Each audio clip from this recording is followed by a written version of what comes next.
تخيل نفسك بتعمل لعبة زي اللي كنا بنحب نلعبها واحنا صغيرين، شخصيات بتتحرك، بتنط، بتحقق أهداف، كل ده بتخلقه انت بإيديك.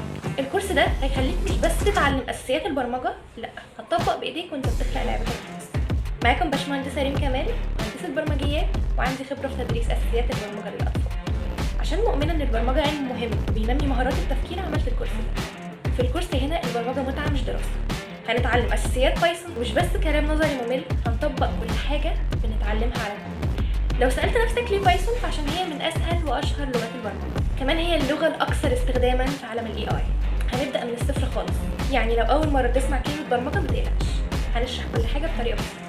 هنتعلم حاجات زي يعني ايه variable، ايه هي if condition، يعني ايه list، loop، event، كل اساسيات البرمجه اللي تخليك متمكن تكتب كود باي لغه تانية. كمان مش هنقف عند الاساسيات، هنعرف الماشين ليرنينج، هنعرف سوا ايه هو الاي اي، وهندخله كمان في الالعاب بتاعتنا.